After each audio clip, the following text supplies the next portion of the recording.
Bom dia, sexto ano! Sejam bem-vindos para mais essa aula de História. Eu sou a professora Janaína Jardim e hoje eu trouxe uma série de coisas bem legais para a nossa aula, hein? Tem uma série de fontes aqui, mas, como sempre, né, eu tenho aqui uma convidada, uma professora que veio aqui participar conosco, professora da rede. Olá, professora Fernanda, tudo bem? Tudo bem, bom dia. Eu sou a professora Fernanda, sou das escolas Baxma e Rosária, da diretoria de Itaquaquecetuba. Né? E hoje eu vim aqui participar da aula com a professora Janaína. Um prazer imenso, Muito Pro. Obrigada. Sua participação aqui conosco. Quer mandar um beijo aí para os seus alunos? Eu quero mandar para todos os alunos da rede, tanto da rede... Eu acho que todos, né, que estão nos assistindo hoje merecem o nosso, né, bom dia, e eu espero que vocês estejam aqui conosco, aqui na aula. Que legal. Bom, professores, nós vamos juntos aqui. Eu vou ler a habilidade, e aí eu tenho algumas coisinhas para falar sobre a habilidade. Alunos queridos, sejam bem-vindos. Já vão preparando aí o caderno, as anotações, está bem? Então, professores, eu vou colocar para que a gente comece a nossa aula a habilidade de hoje. Na tela para vocês. Habilidade. Lembrando que nós ainda estamos trabalhando habilidades de transição. Então, identificar formas de marcação de passagem do tempo em distintas sociedades, incluindo os povos indígenas originários e os povos africanos. O nosso objetivo, identificar os tipos de fontes históricas. E aí, sobre essa aula de hoje, que nós vamos identificar os tipos de fontes históricas, o que eu queria dizer? Essa semana, o PCNP de Itapiru... Gente, desculpa, não lembro o nome do lugar. Até tentei achar ele aqui, não deu tempo de achar. Ele me falou assim, professora Janaína, essa habilidade, ela está falando sobre formas de marcação do tempo, né? E você está trabalhando o objeto do conhecimento, fontes históricas. Aí, de repente, essa dúvida dele pode ser de todos os outros professores. Essa habilidade, lá no descritivo dela, os objetos do conhecimento, eles possibilitam também trabalhar fontes, está bem? Então, foi uma escolha que eu fiz aqui. Eu vou trabalhar hoje, dentro dessa habilidade, as fontes históricas, porque nós teremos habilidades do sexto ano que vão falar sobre a questão do tempo, mas aí do ponto de vista social, né? Que a construção do tempo é algo social. Então, foi uma escolha mesmo que eu fiz, utilizar hoje esse tema fontes históricas para esta habilidade, porque ela está dentro dos objetos de conhecimento desta habilidade. Está bem? E olha só, estudantes, essa foi uma conversa com os professores, né? Agora eu vou conversar com vocês. Bom, vamos lá. O que a gente aprendeu até aqui nas aulas de história, né, profe? Bastante coisa. O que a gente aprendeu até aqui? E olha que nós estamos ainda na transição, né? Nós ainda estamos utilizando lá as habilidades do quinto ano. Então, deixa eu fazer uma retrospectiva aqui. Se você tiver alguma coisa a acrescentar, prof, fica à vontade. Nós já conversamos o porquê estudar história, né? A gente teve aquela conversa, por que estudar história? Nós já pensamos acerca de patrimônios. Eu falei para vocês sobre patrimônio material, mas eu só fiz um inventário. Eu só mostrei para vocês uma série de patrimônios materiais. A gente nem entrou tanto nesse assunto, né? Eu só inventariei, fiz uma lista para vocês. E agora nós vamos falar sobre as fontes históricas. E aí, o que são fontes históricas, né, Pro? Fontes históricas, sexto ano, vocês vão adorar tudo que a gente trouxe aqui. Muita coisa legal. Eu tenho certeza que essa aula vai ser muito bacana para vocês. Criançada, preparados? Alunos, com caderninho na mão? A atitude historiadora aí de vocês já está aguçada? Então, vamos para a primeira questão da nossa aula. Dá uma olhadinha aí na tela. É uma atividade de atitude historiadora. E aí, o que é essa atitude historiadora, né? Vamos pensar aqui, ó. Vocês estão vendo uma imagem. Eu vou deixar essa imagem na tela. E eu gostaria que os estudantes comentassem algo sobre essa imagem. Eu sei que os professores já sabem que eu estou fazendo uma pegadinha aqui com os alunos, né? Eu sei que vocês sabem.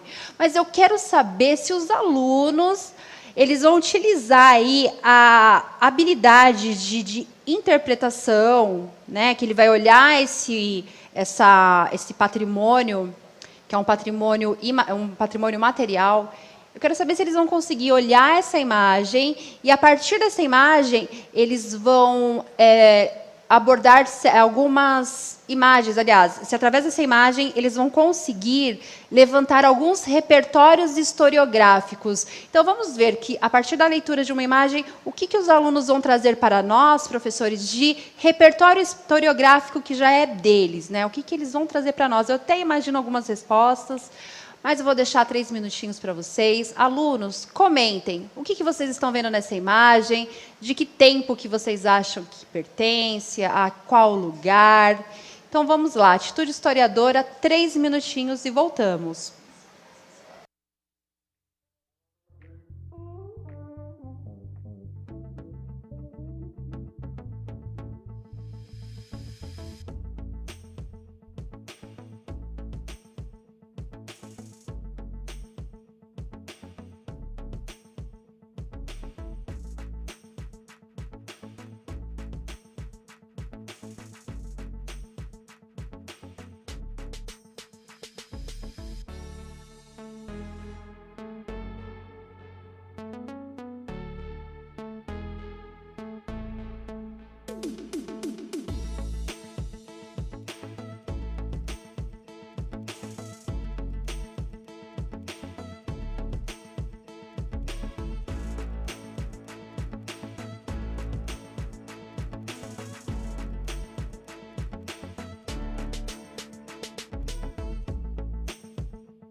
Voltamos. Olha que legal, os estudantes eles estão, a partir dessa imagem, né, levantando uma série de hipóteses. E olha que bacana cada resposta que a gente recebeu. Pro, eu vou ler uma e a professora Fernanda aqui vai fazer a leitura das demais.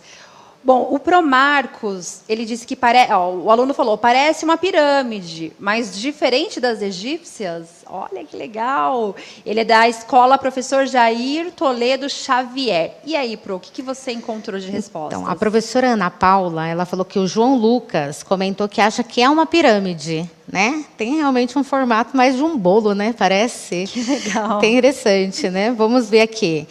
No Nicolas, né, da escola Castelinho Barra Bonita, falou que ele acha que é um zigurate. Apesar que não é um zigurate, até porque um zigurate seria, né, uma outra civilização que nós vamos dar um pouquinho mais à frente. Isso, Pro, a gente ainda vai chegar nessa parte. Mas que legal que ele já conhece um zigurate, né? Entendeu? Que bacana. Mais alguma? Tenho aqui, assim, estudante do 6º A da escola Clotilde Martins, da professora Karina. Ela fala assim, pirâmide de base quadrada. Olha que legal. Né? Interessante, né? Isso é muito assim diferente, né? Até a forma que eles conseguem visualizar a pirâmide, né? Porque a gente só conhece, a gente lembra sempre das pirâmides do Egito, nunca. Eu estava esperando muitas pirâmides do Egito aqui, né? Mas eu achei interessante que eles observaram a imagem e eles identificaram que é uma pirâmide de base quadrada.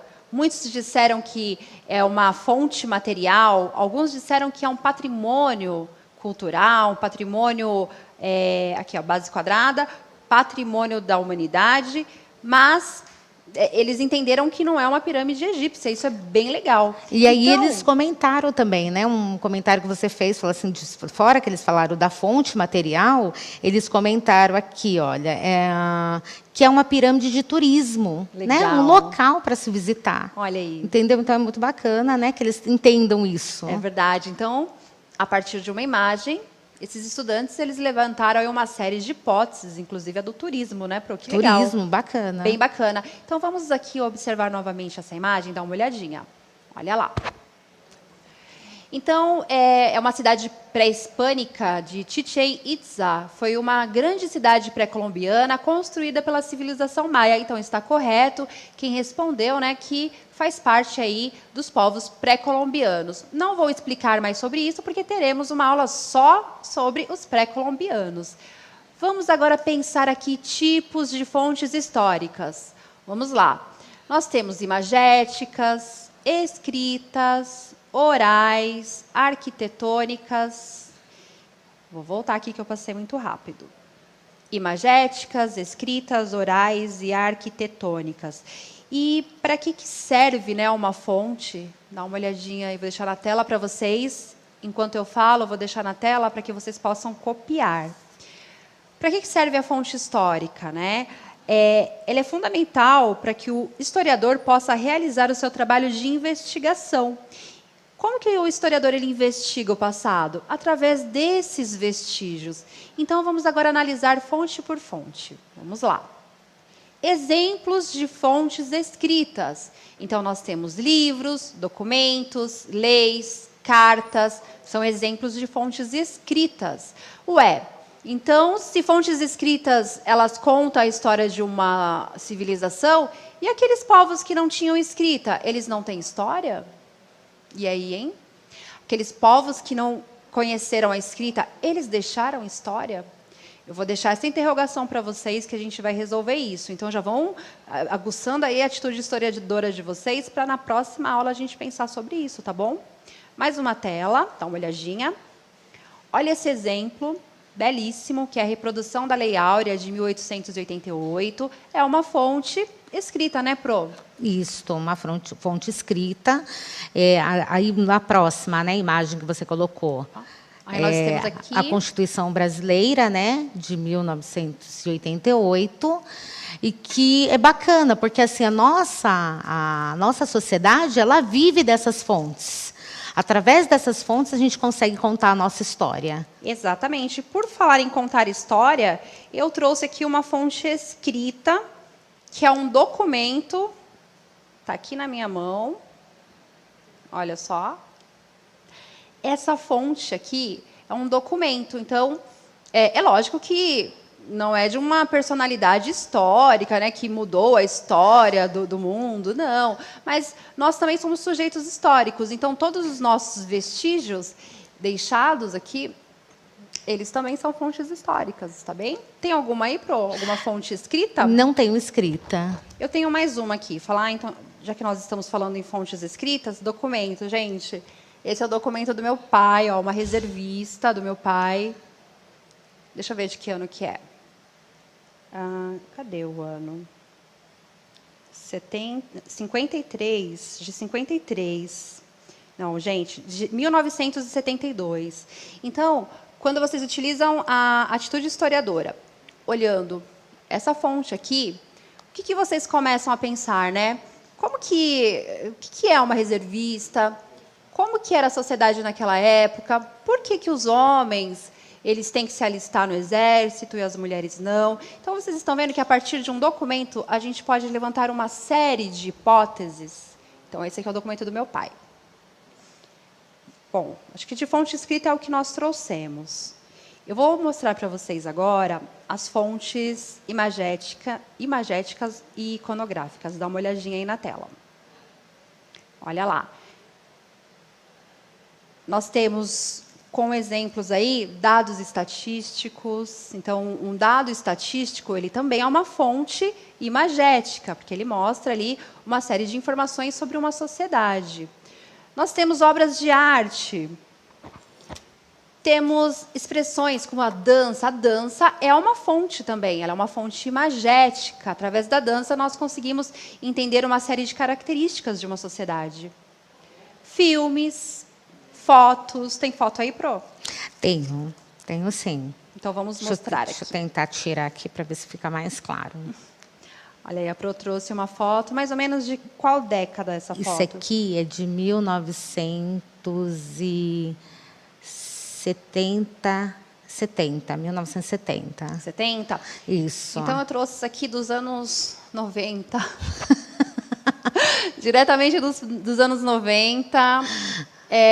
Eu com 6 anos. É lógico, né? Não é uma fonte de uma pessoa muito importante, mas a intenção nossa aqui de trazer objetos pessoais é mostrar que a história, ela não foi construída só pelos grandes personagens históricos, aqueles protagonistas dos livros didáticos. A história ela é construída por todos nós, por mim, pela professora Fernanda e por todos vocês. Então, tudo que vocês deixarem guardadinho aí, um dia pode se tornar uma fonte histórica para contar como eram os nossos tempos. Bom, vamos trazer então uma fonte bem famosa, né? Uma fonte imagética famosona. Dá uma olhadinha aí na tela, sexto ano. A Mona Lisa é um exemplo de fonte iconográfica, né? É uma iconografia. Então vamos seguir. Eu trouxe para vocês um vídeo sobre uma expressão que é uma dança, que eu gostaria que vocês vissem. Eu vou colocar na tela e vocês vão ver um pedacinho dela.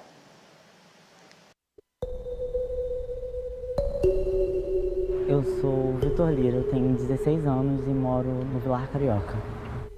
Eu dançava desde criança. A dança é taxada muito de uma forma ruim, né? A dança ela é vista de uma forma ruim para o homem. Aí eu fiquei meio perdido, assim, com medo. Eu não me reconheço sem a dança. O mundo da dança é muito difícil, tem me ajudado até hoje. Eu sempre gostei. No futuro, eu quero ser um coreógrafo. Tem que gostar daquilo que faz. Eu acho que eu seria uma pessoa muito mal-humorada. Acho que eu seria uma pessoa vazia. Estar dançando, se sentir livre, esquecer dos problemas. Esporte é vida.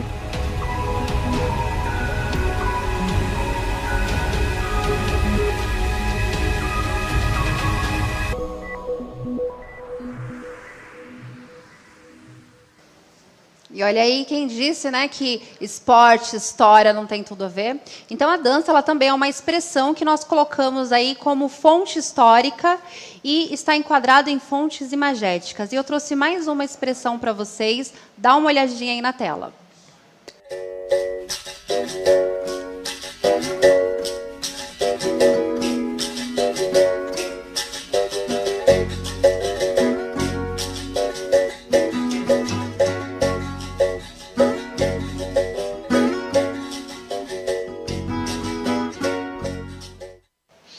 Então, né, a capoeira ela é um patrimônio cultural e material, né, e foi assim pela Unesco, né, e pertence agora, né, pertencimento ao Brasil, né, representa a gente aqui. Exatamente. Então a capoeira ela está enquadrada também dentro das fontes, né? Além de ser um patrimônio, como a professora acabou de colocar aqui, ótima consideração, é um patrimônio considerado um patrimônio cultural pela Unesco. Além de ser um patrimônio, ele é também uma fonte, né? Uma fonte imagética. É uma luta, é uma dança. Na verdade, a capoeira ela é uma expressão da nossa formação étnico-cultural enquanto Brasil. Agora, sobre a capoeira, vocês terão mais informações nas aulas de educação física. Em outros momentos também poderemos falar um pouco mais sobre a capoeira. O nosso objeto do conhecimento aqui são fontes históricas. Eu estou mostrando uma série de exemplos para vocês. E aí, fonte oral. O que é uma fonte oral? Porque lembra que eu falei para vocês, ó, alguns povos ainda não sabiam, ainda não tinham desenvolvido a escrita. E aí, eles não deixaram história? Deixaram sim. Mais um vídeo para vocês.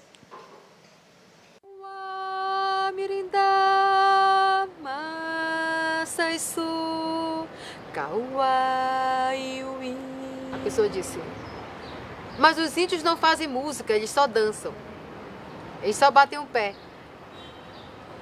Os índios não fazem música, eu fiquei pensando. Os índios fazem música e são exímios, são grandes compositores, são grandes poetas, porque a poesia acontece todo dia na vivência do pular na água, da tardinha que vai se indo, da canoa que está balançando no banzeiro, do barranco que desce com a batida do solapamento das águas ou das marés. Então tudo isso é poesia para o indígena.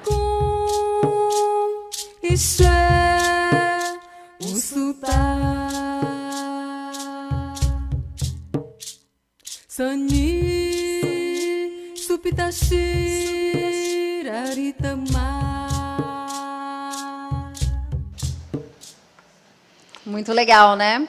Olha só, o Prof. Francisco, ele trouxe uma consideração incrível. Muito obrigado pela parceria, professor Francisco. Povos ágrafos. Então, aqueles povos que ainda não desenvolveram a escrita são os povos ágrafos. Eu vou falar mais sobre eles em outras aulas, está bem? Bom, vamos para mais um exemplo de fonte. Dá uma olhadinha aí na tela. Vamos falar sobre as fontes arquitetônicas. Aí, quais são os exemplos, né? Edificações feitas no passado, monumentos e casas. E eu vou mostrar algumas imagens. Olha lá na tela que imagem mais linda. O Coliseu de Roma. Pessoal, esse ano nós vamos falar sobre Roma, vou falar tudo o que aconteceu aí dentro, está bem? E aqui eu vou deixar essa imagem e vou pedir que vocês pesquisem aí na escola de vocês, né? Vou deixar essa imagem na tela, que ela está bem bonita. É da Ilha de Páscoa, que fica no Chile. É uma ilha que está a 4.000 quilômetros de distância aí da costa do Chile. E vocês estão vendo os moais, eles são guardiões do povo. Como que esses moais, como que essa cultura ela foi preservada? Através da língua, de rituais e danças folclóricas. Aí, professores, é uma sugestão de atividade. Se os alunos quiserem pesquisar um pouquinho mais sobre os moais, fica aí a sugestão. E agora a gente vai explorar um pouquinho o que a gente trouxe, né? Porque temos pouco tempo, né, Pro? Verdade, Janaína. Olha só, eu trouxe aqui esse objeto. Será que eles sabem o que é isso? Dá uma olhadinha. Coloque no chat. Vamos ver se alguém... Coloca no chat aí. O que vocês acham? Esse objeto, eu vou dizer para vocês que ele tem 100 anos. Eu sei que tem 100 anos porque ele pertenceu à sogra do meu irmão, que é lá de Rancharia, olha, ele é lá de Rinópolis, que é da Diretoria de Ensino de Tupã. Então, eu tenho como comprovar que esse aqui ele tem mais de 100 anos. E aí, o que será? O que eles estão falando? O professor Carlos José falou que é um ferro de passar roupa. A professora Jéssica também. Todos, né, acertaram na realidade. Arrasaram. E olha só, lembra que nós falamos sobre a questão da identificação? Então, quando vocês olham esse objeto, alunos que estão aí já com a sua atitude historiadora, né, bem aguçada, o que vocês pensam aqui, né? Quais são as considerações que nós podemos fazer, por exemplo, sobre esse ferro? Nós podemos analisar primeiramente do que ele é feito, né, que é importante a gente saber... como que ele era utilizado, a gente vai ter essa questão, né? Vai falar assim, como que utilizava isso? Não tem, por exemplo, fio para ligar na tomada, não tem nada. A questão da energia elétrica, né? A questão da energia elétrica. Aí eu trouxe essa balança também, que é do professor Carlos Magno. Ele me falou que tem cerca de 70 anos, essa balancinha. Olha que coisa mais linda. Eu tenho também aqui faz parte da minha coleção, que eu não consegui organizar ainda, mas eu tenho aqui moedas antigas. Deixa eu ver. Aqui. Ó, como que eu mostro? Moedas. Ia ser bem legal se vocês conseguissem ver os detalhes dela, mas eu vou tirar foto dessas moedas e vou colocar lá no Instagram. É só me procurar lá no Instagram, que eu vou tirar uma foto de cada moedinha dessas e mostro para vocês lá, tá bom? Eu tenho uma coleção imensa de moedas. E o legal a moeda, os colecionadores chamam as moedas de esse ato, né, de colecionar moedas de numismática. Fica aí mais uma dica para vocês. Tem mais alguma coisa aqui? Isso aqui, ó. Muito referência anos 80, gente. Olha isso. Acho que a grande maioria, né, da nossa idade O teve pessoal um desse. aqui já falou assim, nossa, vocês sabem, né, o que é. Nossa, que bonitinho. Quer explicar para eles o que são esses? Que legal. Então, são fotos, na realidade, né? Como se fosse o negativo da foto. Aí eles colocam dentro desse compartimento e você consegue visualizar a foto na hora que você olha pela lente. Então, é bem interessante. Tempo bom que não volta Entendeu? Nunca mais. Não sei se a maioria dos professores aqui tiraram foto na carrocinha com a ovelha na frente colorida, né? Esse era o meu caso. Eu tô vendo uma menininha aqui com shortinhos vermelho, camiseta branca, de um tênis vermelho. Sou eu. Que gracinha. Olha, eu gostaria muito que vocês vissem isso, gente. Isso aqui, os pais de vocês com certeza sabem o que é. Bom, acabou nossa aula. Muito obrigada pela participação de todos. Muito obrigada, professora Fernanda. Muito obrigada, Janaína. Tchau, tchau, pessoal. Tchau. Até a próxima.